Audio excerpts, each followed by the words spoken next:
This program is a presentation of UCTV for educational and non-commercial use only.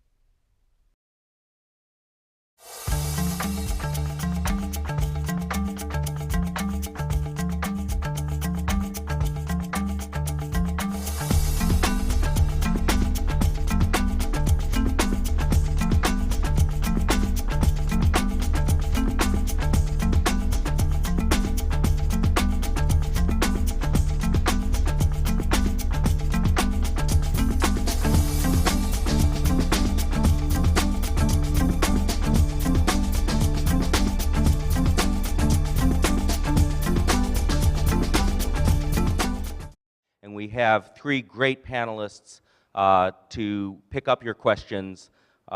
We have Randy Komisar, a venture capitalist from Kleiner Perkins, Arun Majumdar, the division head of Environmental Energy Technologies Division at Lawrence Berkeley Lab, and Michael McQuade, the Senior Vice President for Science and Technology at United Technologies Corporation.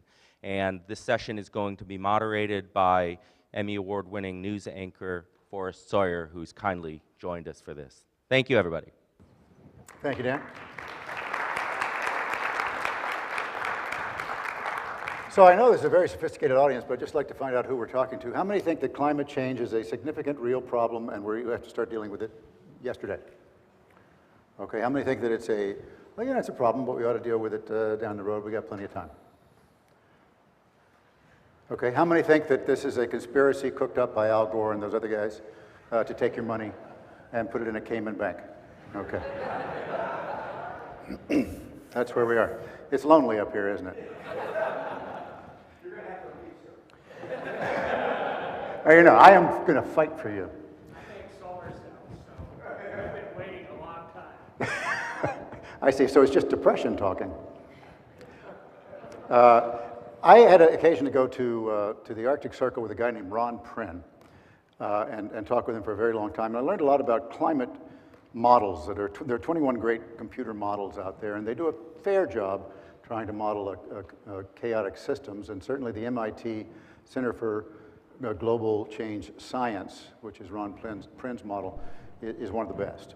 And I always like to come with a little bit of news. So the Science Daily has today the latest information from Ron and their computer model. They're predicting now that they have been far, far too conservative.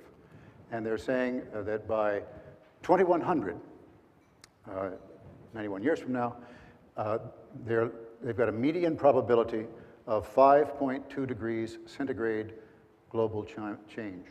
That means that we will have an unrecognizable planet, if that's right. 90% probability of 3.5 to 7.2 degrees. And Ron believes that they're still being conservative because there are positive feedback loops like peat releasing methane that they're not able to put into their model. So Ron is saying that as concerned as he was in 2003, when he predicted about a 2.4 degree change with a median probability, he's dramatically more concerned now. So the question we want to ask is, what are we going to do? What ought we to do individually? What ought we to do politically? What can we do in terms of designing business models that are going to incent significant and rapid change in terms of energy conservation and in terms of more innovative ways to use energy? And I appreciate what Dan said. This is a terrific panel. These are three of the smartest people I've ever met, but you're also a terrific resource. So call it a town meeting where you kick in ideas, they kick in ideas, and we all sort of wrestle with this problem over the next hour. We have two people with microphones, and I have a microphone right over here. And the way we're going to try to do this is to keep things moving along. Rather than asking a question and then looking for somebody to answer it, they're going to be searching for you with your next discussion point or question, whatever it may be, and be ready for that, and I will come to you immediately. So we're going to kind of go from one side of the room to the other. So as we get ready and as you guys get ready to do some talking, and truthfully, how good this will be is going to depend on you, because I have terrible questions. I'm going to start with Randy, because you're in business to do business. What's the biggest impediment in your mind to developing the kinds of business models that will get some speed in terms of both energy conservation and innovative energy development? I would say it's clarity about the market direction and pricing, and clarity about the policies that are going to either support that or sustain that longer term. Once we have clarity, we understand how to invest. Without clarity, that's a risk that we don't like to take. So what are you doing right now? Just throwing Right darts at a now, board, we're or- investing literally around hypothesis around where policy needs to go. A lot of the investing that we're doing today in alternatives and in energy is based around the notion that policy has to drive us towards better solutions, that we have to end up with the right sort of subsidies, incentives, tax penalties to be able to incent the right behaviors and investment.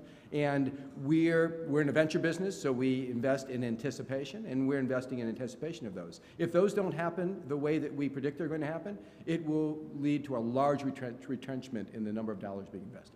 Michael, you're in business. Regulatory policy, incentives, predictability are all there to help create Try again. businesses. And the purpose of what we do is to get through that period so that the products and technologies we create actually do return value, not in an artificial fashion. Can I ask you a question? Sure. Now, as I understand it, do you seriously think that climate change is just kind of nonsense? Oh, yeah. So is everything that they're saying unnecessary, and what we should do is just keep going like we're going? No, I think there are lots of options. I just believe that it's very important to get some of these fundamentals straight. If we're going to make decisions, we can't just assume that, the weather's going to be bad, because my wife told me the last few weeks that we had a cold snap, and I should pay attention to that. I think she's right. I went back and looked. But how would it change your behavior in terms of developing businesses and saving energy and so on? My behavior isn't going to change much anyway, I've got my ideas. I've been working on solar cells for a long time, waiting for everybody to need them. And so I'm going to keep doing that. But you don't think they're going to I'm be... just a little, element in the big picture.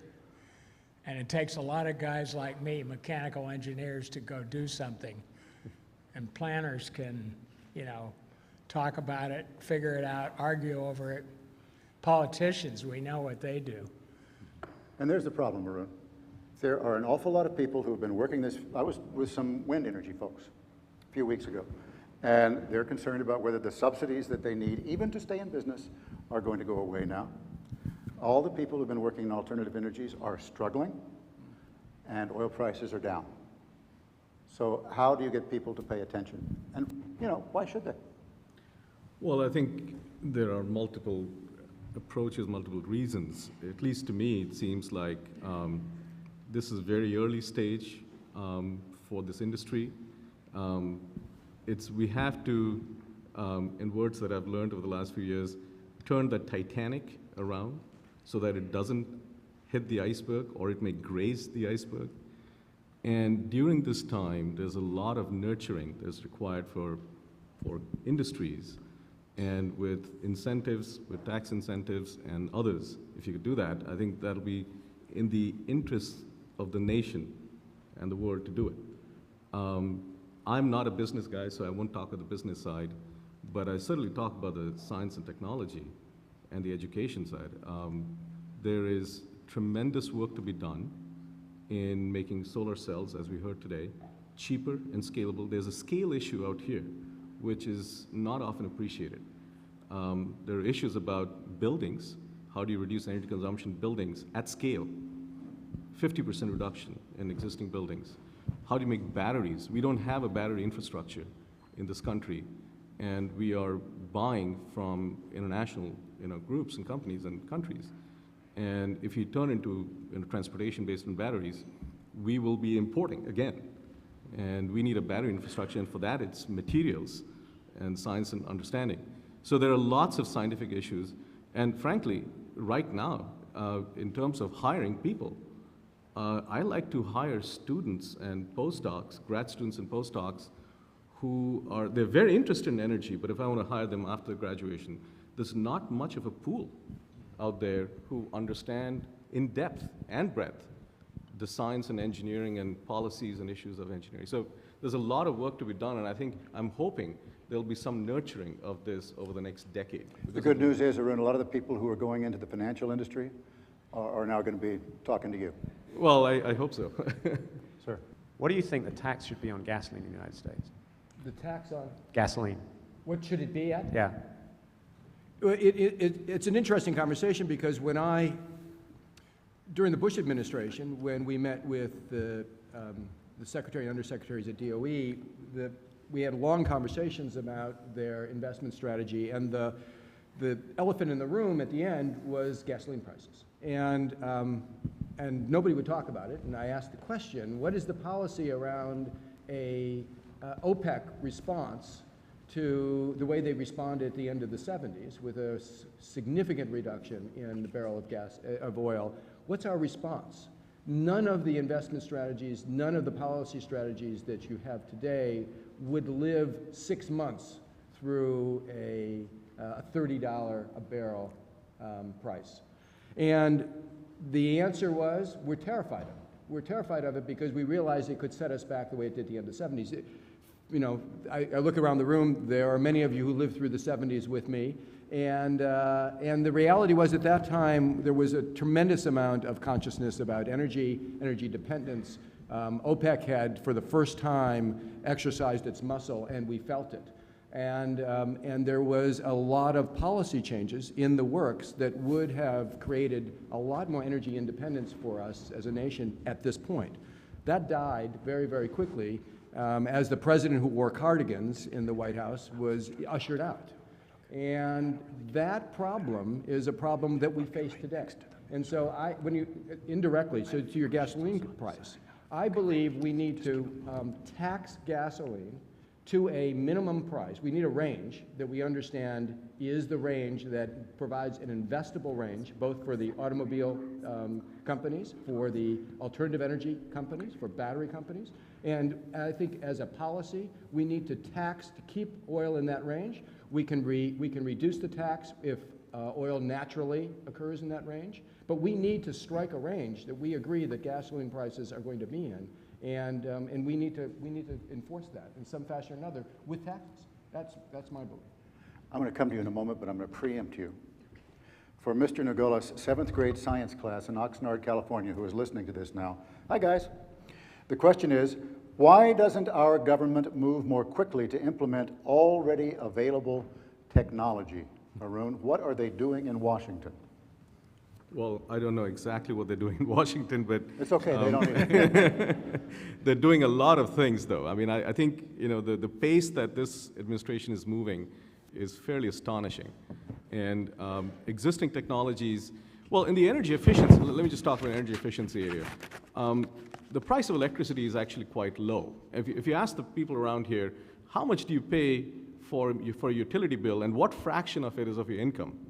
And at least in this crowd, I would say that that's a very, very small number. So how do you get more efficient? I think if you can, for example, in California, California is one of the leading states in this, there have been policy changes that were done in the 70s. For example, decoupling. And decoupling has made the utilities incentivized to introduce energy efficient, to make you more energy efficient, and they'll make money out of it.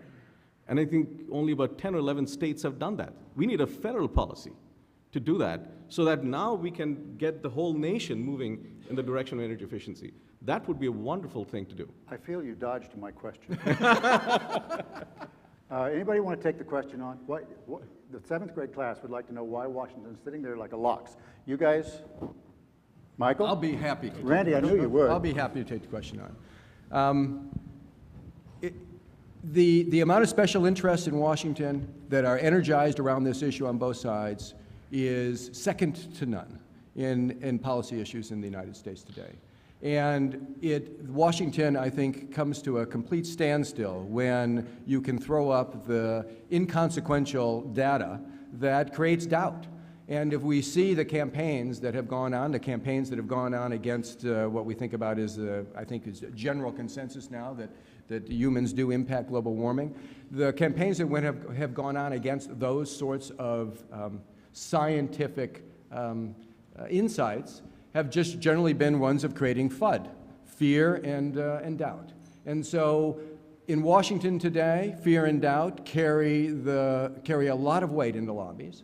And Washington is not a place that I think is great at making very definitive, crisp decisions. And we're at a time when we can't hesitate to make those decisions. The generation that should be concerned is not necessarily the generation in this room, but that seventh grade class. It is their birthright. This economy and this ecology is their birthright. And I think, as McDonough said last night, it's a tragedy when the debts, essentially, or the forward pricing, leaves the dead in control of the resources of the living. And that is, in fact, a situation that we are faced with today, when we are seeing intergenerational transfer of wealth, ecology, to the current generation at the expense of the seventh grade class and their children to come. Yeah, if I can just add one thing. I think we do have a very unique chance right now. We have, the negative side of it is the economy's gone in the toilet, and that's going to get in the way of investable opportunities. We have a once-in-a-lifetime, hopefully once-in-many-lifetime opportunity to create a different kind of economy, particularly in this country. And I think the government has and is stepping up to a very significant role there. My sort of proof point of the way we used to think and the way we need to think. So we can all argue whether 35 mile per gallon CAFE standard is a good thing or not. Compare that to the Chrysler response to $4 a gallon gasoline, which was not to incent you to buy a more efficient car. It was to pay your gasoline for 2 years to buy an SUV. I mean, we have a once-in-a-lifetime chance to change the economic structure on which we value energy in the country. And I think the appreciation for science and technology in the current administration, the investments that are being made, admittedly one time, do give me some degree of hope that there's a hurdle we can get over right now. I'm going to ask you to stand up when you ask questions, guys. This is Sheetal. Hi, thank you. I have a sort of open-ended question, but I would like an example for answer. So how do you balance policies with economic progress? For example, and this also goes back to behavior modification. For example, if we want to reduce electricity usage with existing technology, increasing prices or step pricing is probably the answer, part of the answer, but that's going to hurt businesses. So in your opinion, how do you balance that? Do you have any example or insights on that? But I think it's important to understand what the role of government is in this situation, because in a market economy, there's this general sense that government only gets in the way. The problem we got when we talk about energy and economy and ecology is that these are public resources. And that, as a result, there is a public trust and a set of public expectations about how these things should operate. And the social costs incurred with those things is not reflected in the market economy. If it was, I would probably feel a lot more confident keeping the government out and letting the market set pricing and letting the market encourage the right level of investment. Until the social costs are fully represented in those market decisions, we end up with an underinvestment in new and innovative technologies, in efficiency, in conservation, and we end up with an excessive investment in those things that are wasteful and otherwise do not provide social benefit. We need, in this country in particular, where the politics of the marketplace prevailed until very recently, when we've got a really cold splash of water on our face in 2008. Until that time, there was no room for the government in that discussion. The good news is there is room for the government in that discussion today. There is, I think, a lack of trust and a lack of confidence in the market forces that certainly we saw drive Wall Street and the capital markets.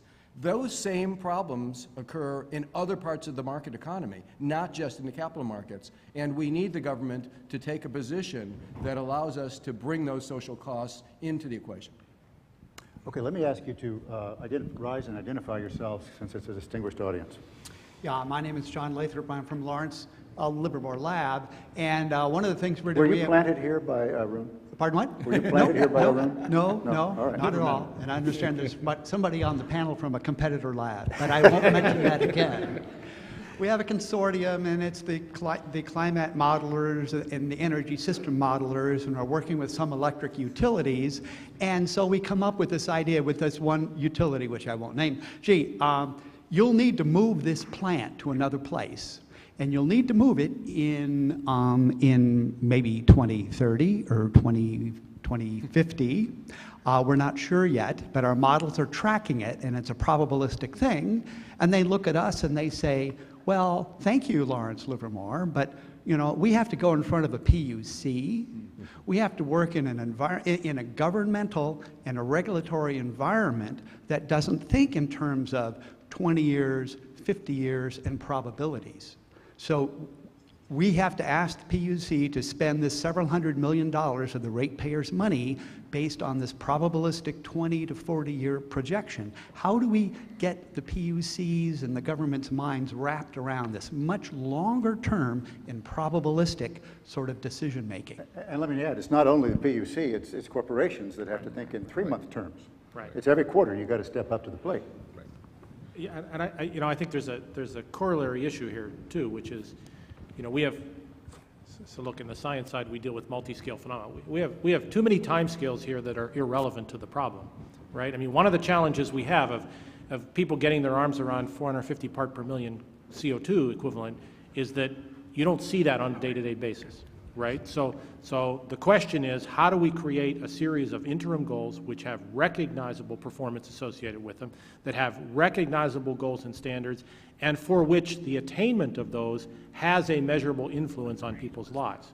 That's an information flow that has to come.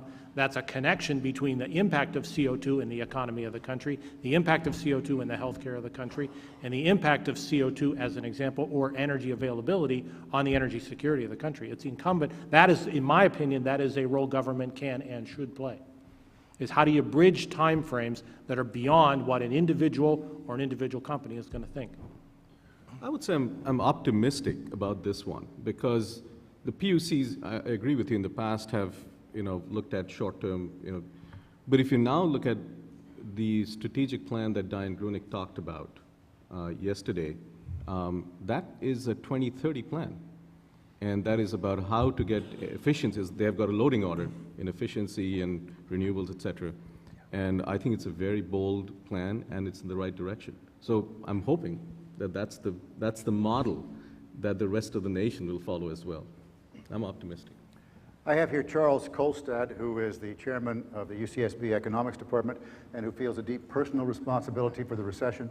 Absolutely. It's all my fault. I just had one comment, though, to the 7th grade class before I move on to my question. 7th grade class in Oxnard. It's all one of the additional reasons for the log jam in Washington is that a policy, a climate change policy, hurts some people and helps other people. And the coal industry in particular is going to get hit by whatever we do, and so it should. Change has winners and losers, and that is also one reason why you have political difficulties. But my question has to do with innovation.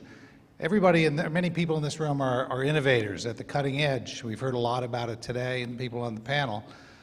We've also heard that a higher price of energy gets consumers to buy new energy efficient technologies. My question is to you innovators, is it necessary to have a higher price of energy or a higher carbon price to get you to innovate more, or do you innovate regardless of the price of energy? Is it really the federal government putting money into innovation that gets you to innovate? What does it take to get more innovation? Before you answer that, can I ask you a question? No, seriously. You're talking about the free markets as this kind of creative destruction that everybody talks about. It's a way of bringing new energy, and the coal companies are going to have to take a hit. Why isn't what K Street does, which are the lobbyists, where they funnel a ton of money to the government, why isn't that a way to actually impede innovation and to hold on to your current status as a stakeholder? K Street being the lobbying arm of the federal government. Well, no, of all the corporations that well, live that's there. what I mean. But and prey on the federal government. I mean, I'm not a big fan of what in some countries would be illegal, basically buying influence in Congress, but that's for the chairman of the political science department, I think. All right. The question about innovation, gentlemen. Thank you, sir. Let me start with the innovation question. When we look at investing in technologies, photovoltaics, new thermal electrics, whether we're looking in new generation plants or looking at efficiency, we need to see those foot against the market incentives that will drive consumption, whether it's on the commercial level or the consumer level. Today, almost every single one of those technologies we see do not stack up well against even $50 oil and 10 cent per kilowatt electricity, to take an average. They don't stack up well. They would be non-investable as new technologies if you were to take them at today's commodity pricing. The only way they become investable is two things. One, in the near term, you're getting some sort of either predictability, meaning you're getting some sort of future pricing. They did this, for instance, in Germany by setting feed-in tariffs for solar electricity so that anybody on their house knew that they could sell electricity back to the government at 60 euros per kilowatt, which is a huge amount of money, and by the way, has led Germany, with not a lot of sun, to be one of them, some of the highest percentage of solar installations in the world. You could argue that's not necessarily a great investment, but it did drive the innovation in the technology, which is driving PV prices down today. So that's one issue. The other thing that we need longer term is understanding where we are on the technology innovation curve. We can't believe that that technology is ultimately going to be non-competitive. We have to believe it's going to be disruptive and competitive at market pricing. However that's determined. Whether there's carbon included in that pricing or not is a wild card. Whether there's tax incentives included or not is a wild card. But ultimately, it's got to be competitive. The time frame for that depends upon what the incentives are and what sort of predictability we have in the longer term to determine that rate of return. But Randy, realistically speaking, don't you have to do something like cap and trade or something like a carbon tax in order to reduce emissions? I believe yes. I believe that we need to include carbon in the market conversation, and we need to include it in the pricing because it's the only proxy we have right now for what we think about as wastage. Now, mind you, I think carbon, to be frank, I think we're focusing too much on carbon. There's a lot of other issues that need to be brought into the sustainability discussion, but it is a proxy that people are willing to value, and it's a proxy that people can measure. And so the opportunity to use that as a proxy for sustainable development and efficiency is important. I do think that it is a proxy for the social cost that's missing from the equation today. All right, but you're saying, and let me turn to you guys about that, you're saying the market can't do it. It's a regulatory question. I think the market has been allowed to not do it. The market has been saying the same thing, isn't it? Saying the same thing. I mean, I think, you know, somebody asked a question about government role. Look, there's a sort of fundamental belief here. The government role is to identify those costs which are outside a particular economic cycle and make sure they are included in that cycle. I'll give you an example. So we're in the buildings industry. We have over 100 years in the United States in the building industry allowed ourselves to assume that safety in buildings matters. The government has helped in that process. And there's a lot of data and a lot of studies that say today buildings cost 3 to 5% more than they would if we didn't have safety regulations in buildings. Smoke detectors, fire suppression systems, et cetera, building buildings that aren't going to fall over. The government, local, state, regulatory agencies have helped create the necessity to value 3 to 5% in buildings. We don't do that in energy. We do not do that in energy yet, and that is a missing part of the equation. How about this, Michael? I think that's socialism. I think that you are getting your hand into the free market. The free market should be allowed to operate, and what you're going to do is distort the way the markets work. You're going to mess things up just like government always messes things up, and so you should just keep your hands out of it. Thank you very much. Do you breathe cleaner air than you did in the 1960s? Do I? Yes. Do you have cleaner water than you did in the 1960s in the United States? So you're arguing that the government must become involved. I think if the economic cycle does not include the full cost of the technology it brings, then the government has a role to play. And yes. since that goes out into the common, that's your point? I'm sorry, say again? Since it goes out into the common area. That's correct. That's the correct. company isn't going to cost it. Okay. Yes, ma'am. Oh, you don't have a microphone? Have one. Deborah Peppers with Energy Times You have 2. to speak a little louder. Okay. Regardless of your beliefs in the various areas of greenhouse gas, carbon emissions, I believe all of us would agree that it's incumbent upon us to be good stewards of our environment. Whatever we do, assuming we strike 100% or about 1,000 in the United States, we still live in a global economy where you have China building 2 coal-fired power plants per week and a number of other emerging economies that want to improve their economy. They're going to be using a lot of energy to do it, a lot of it not necessarily friendly energy, if we want to call it that. How do you see us being able to fulfill our role and be able to move everything into a more global economy effectively? Can I ask you a question? Sure. Why should China slow down their growth when their people are struggling as much as they are, if we're not willing to slow ours down? That's a darn good question, but the other question is it concomitant with what we do? Because we have to remain competitive in the global economy to maintain our standing in the world marketplace. Who wants? Well, let me just answer that very briefly. I mean, we have in Lawrence Berkeley Lab a China program and also an India program. I think it's very important to engage with them on a regular basis. And I think from what we have learned is that there's tremendous interest out there in both China and India to be more energy efficient, to go after renewables. It's just that at this point, it is very hard for them to go to renewables completely because that's going to affect their growth, economic growth. So the question is is absolutely right on the mark. But if you go to China, they'll say that we want energy efficiency in cement. Okay, cement manufacturing, they produce 50% of the cement, 5% per year. That's an extremely aggressive goal, and it's mandated. They have to do it. The same thing in India. India, in fact, the supply cannot keep up with the demand. So it's in their interest, for business interest, to reduce the demand. And that's basically energy efficiency and things like that. So there's a tremendous amount of interest. So I think they can be brought along, and there's an opportunity to provide technology, and they're interested in this, for United States corporations out here to provide the technology, and it's a huge business opportunity. So I think this is timely in that sense to engage with them and see where the opportunities are. I mean, the biggest impact I think we can have in this, in the global economy is to develop the right technologies. Right now, if you look at the Chinese or Indian model of prosperity, it looks, unfortunately, a lot like ours. And almost every technology, I mean, just run the math.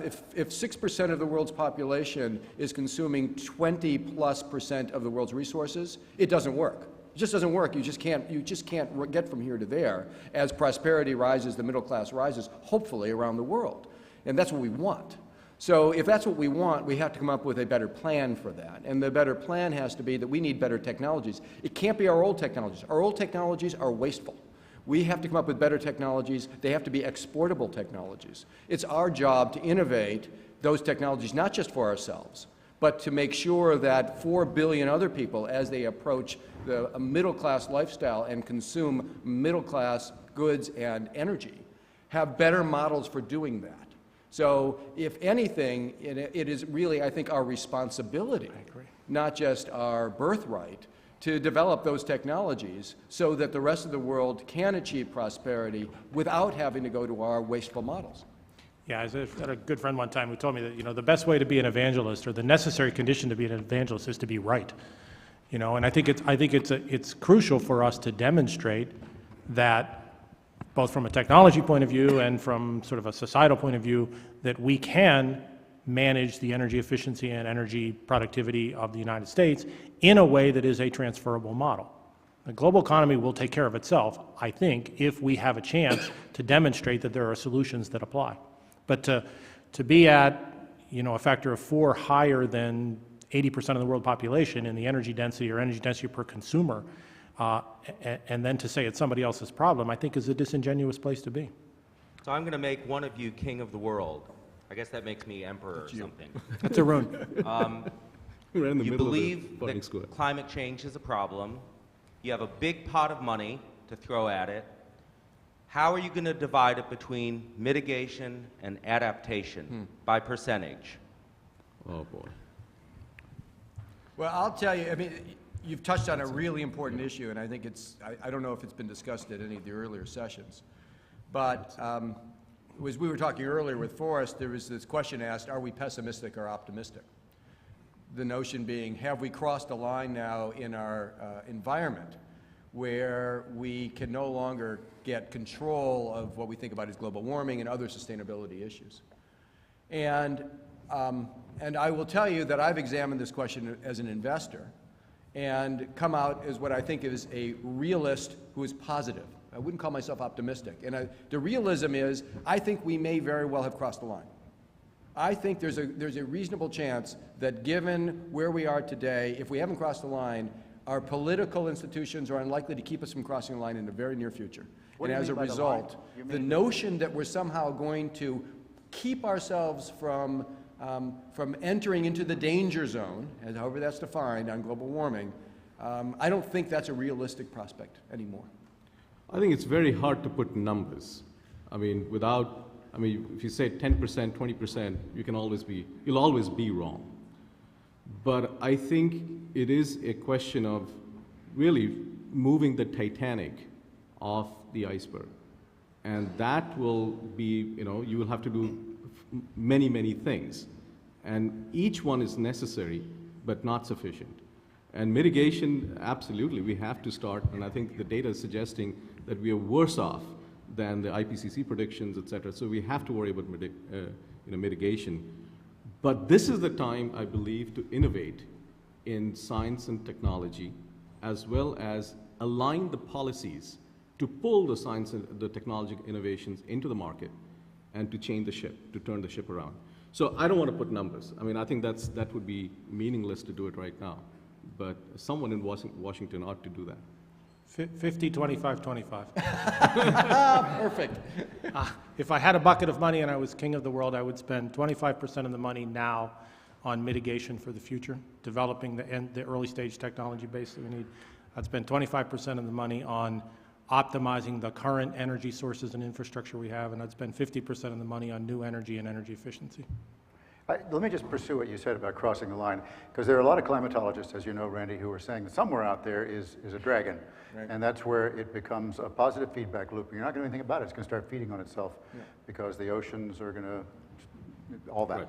Okay, is that what you're saying? Yes. You think we may have already crossed it? I believe that if we haven't crossed it, it's unlikely our political institutions are going to keep us from crossing it in the near future, meaning that we are going to be in that quote-unquote defined danger zone. I don't necessarily believe that it leads to Armageddon. I do believe that that forces us to think differently about how we invest. So I would say that when I'm looking at investments, I don't really distinguish much between investments that are going to give us what I'd say is positive returns against waste and energy and global warming today versus mitigation. I think a lot of what I think about and what makes me positive, in spite of the statement I just made, is, okay, we're going to live in a world where we're going to have a lot of environmental changes, and a lot of them are going to be bad. What can we start to do as a society to make that world better? What can we do to make it better for the next generation? What can we do to make it more than survivable? It's the cards we're going to end up living with. So what do we do? You don't sort of just throw up your hands and say, this is it, the last hurrah. That's not the case. The world continues, and the innovation that we're going to need to make are the innovations that are going to make that world a better place. You are? John Bowers at the Institute. One of the goals of this conference is to facilitate commercialization of the technologies being developed here and elsewhere into industry. And there are a lot of cases where technology and policy are not in conflict, and countries have gone after specific fields like Korea and Taiwan in terms of displays or memory, and been very successful at aligning business and government laboratories and startups and universities to all become dominant in a given area. If you had one silver bullet or one policy change, or what would it be to get all of us aligned to make us dominant in these renewable energies and energy efficiency technologies? Michael. Can I have 2 bullets, actually? But we've talked about both of them. I think, despite my diatribe before about you can't do it forever, there is a minimum time frame under which incentives and related regulatory policy has to exist. So the commercialization of technologies that you don't know whether the incentives to get those sort of into commercial production are going to disappear next year doesn't help. We've had a lot of success in the last year collectively as a country in moving some of those things out.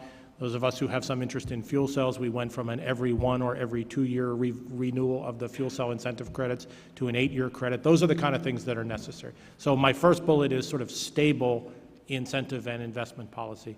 And the second is, and again, a very positive story from where we are right now, the amount of both commitment to fundamental science that's necessary and the commitment to the deployment of that science through academia and government infrastructure out into industry. I think that's a very big win for us right now that we all need to both take advantage of and demonstrate that we can deliver on right now. Kathy Staples, Santa Barbara County Energy Coalition. Mr. McQuade, panel, partnering. Might I suggest that this conversation or my question to you be around partnering? Reality. In Santa Barbara County, we had a $46 million shortfall last year. That meant 10% of all jobs were lost in this county. This year, we're facing between a $15 and a $30 million shortfall. We tried to put the Lompoc Wind Generation Project, was a project I worked on, renewables. We have such outstanding ideas in this room on renewables and wind generation, solar, outstanding. The reality is it took 6.25 years to go through our planning and permitting process here and $1 million in fees and mitigation costs. We haven't got a shovel in the ground yet. That is the current one and only project that's being looked at on a renewable aspect. So, question, might you think that we might take some revenues and resources that are coming, let's say, from the fossil fuel industry, natural gas, oils, and bring those revenues into Santa Barbara County, maybe into a larger sense of the word, into the nation, and repartner rather than become adversaries so that we can make this transition? My concern is that as hard as we are trying and as fast as we are running to make this transition, and many wonderful things are coming on the market, they aren't financially viable, as we were just talking about. And having it available to the people to be able to be affordable would be a wonderful opportunity, even as hard as we are looking in Santa Barbara County to deal with AB 32 and the issues that are going to have mandated consequences to them. Help us find a way that we might transition as partners rather than adversaries. Do you think that's possible, Mr. Quay? I suppose making this a California ballot resolution is just not a good idea. Well, I don't know that. The panel might be able to answer that, though. The governor can answer it, too. Yeah, I'll go very quickly, and then I'm going to actually turn it over to the 2 California guys here. You're asking the Connecticut guy to talk about partnering. I think what I would bring you back to is a very important and enlightened presentation that Diane Grunig gave yesterday. And I think at the essence of what CPUC is trying to do is to establish a pathway that says there is not one solution, and for a period of time, a mechanism to allow the rate pay base to do the kind of partnerships you're talking about gets instantiated. And I think that's a very important strategic document. How that gets instantiated into actual projects, I mean, the devil is always in the detail, but my understanding of what CPUC is trying to do is exactly what you're talking about. So. This question is about venture capital and the connection to, or possible connection relationship with the government. And as people have been looking at venture capital over the last several years, there's been a great decline in the initial public offerings, the IPOs coming out of those investments. And so as a result of that, also looking at the amount of money going into the VCs to then distribute to startup companies, that has declined also. So some people are saying that venture capital is broken. And so then the question might be, what might be done to fix that? So in this context, does it make any sense to propose perhaps a closer connection between venture capital and the government, and especially with respect to the capability of those two working together like they have not worked together before? First is somebody from the Energy Department could be on your board. Yeah. No? Venture capital is very challenged by the fact that there are no IPOs. Venture capital works when we can get liquidity, turn our money around in a cycle where we invest early, a lot of failures, a few winners go public. Those we then are able to distribute the stock that we get in those, and we are able to get a new set of investors for a new fund and invest again. That has been challenged since 2003, 2002 in the United States, not just recently. It's only gotten worse. And the issues in the capital markets probably impact us more than anything else in that regard, not the energy markets per se. I will say this, though. In Silicon Valley, I've been doing companies in Silicon Valley since the mid-'80s. For most of my career, nobody had any regard for Washington. Washington had no voice in the process. We didn't care what went on outside of, certainly inside the Beltway. It was not important to us. Right around the time of the Microsoft antitrust case, end of the 90s, we became very interested. It was very important to the next set of companies we were building, Netscape, Google, Amazon, et cetera. And as a result, we actually became politicized. We ended up with lobbying groups. And we started to spend time in Washington understanding the process and how it impacted what we were doing. From that time to the present, we have really sort of become much more sophisticated. We have a lot more outreach to DC and Sacramento all the time. Al Gore is one of my partners. And we didn't bring him on board just because he's a good investor, then he is, but we brought him on board obviously because he really understands what's going on from a policy standpoint in the United States and globally with regard to areas that we're interested in investing in, particularly energy. So yes, there is probably much more of a symbiotic relationship between outside venture capital and the government policies and government capital. But ultimately, if we don't see a return of the IPO markets, it doesn't matter. We're going to have to see a robust capital market again to regenerate this capital back in innovation. We got time for 2 more questions, and here's one. I'm Jeffrey Smith. I'm a project management professional. I actually run the crews and manage the projects that install energy efficient lighting. But I want to kind of come back to the smart 7th graders. Motion sensors and electronic ballasts are all out there, but the contracting rules and regulations, I think they're going to have a hard time spending all of the federal money because it's so hard to get it all the way down to spend the money even. But so maybe your take on that, and can we loosen up the contracting rules so that we could just install things like motion sensors and electronic ballasts and get rid of T12, the fat lamps that are out there that use, 2/3 more energy? Yes. Look, I said it before. I think it's a pretty unprecedented time with the amount of money that's available. I think we are going to test every part of the infrastructure and our ability to do that. But I think there are deployable solutions now that really can make a difference, and they make a difference economically. So I think it's blocking and tackling. I tell you what worries me, if I may say. Sure. We did loosen up the rules about money, and there's a lot of money flowing, as there's a lot of money flowing now, when the Iraq War took place. And as I recall, there are billions of dollars that went right up into thin air under these relaxed rules. Now, when we got billions and billions of dollars pouring out, aren't we worried about fraud and ill use of the money? Yes. Yeah. Sure. Absolutely. Sure. Absolutely. I mean, he's saying, you got to loosen up the rules. I can't get my work done. Other people are saying, but if you loosen up the rules, then they're going to start taking it and sticking it on a mattress and then flying to the Caymans. I don't know that I don't know that I'm in a position to say it. It's a recognized problem. I think you're right. Randy is. He lobbies. Yeah, all the time. what the hell? I have an opinion on anything. Bail me out here, please.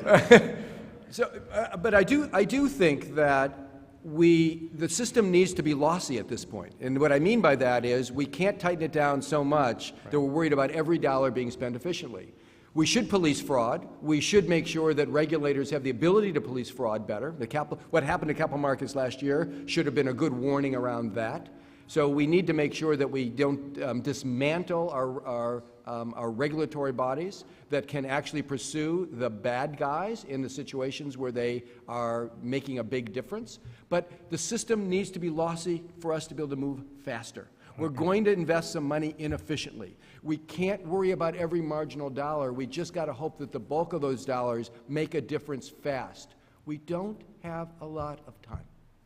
But in the Recovery Act dollars, I mean, if you are receiving Recovery Act dollars, the tag also, associated with the tag, are also fairly stringent reporting rules.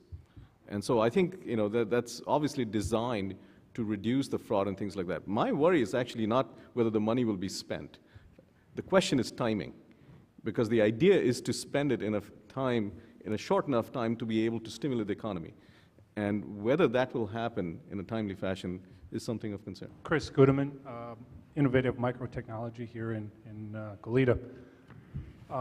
Human behavior. It just seems that that's all that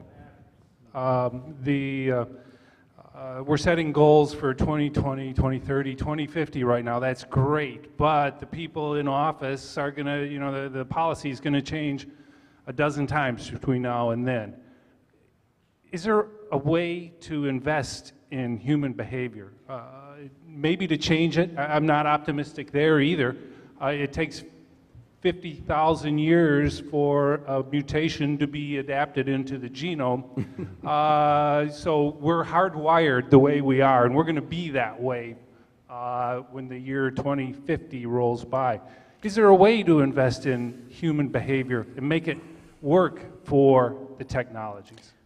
First of all, just to be responsive, humans have so much software in their brains that they can respond remarkably well. And if you look back over just recorded history, let alone the history of the time that we came out of Africa, we have changed, and changed again, and changed remarkably rapidly when circumstances force us to change.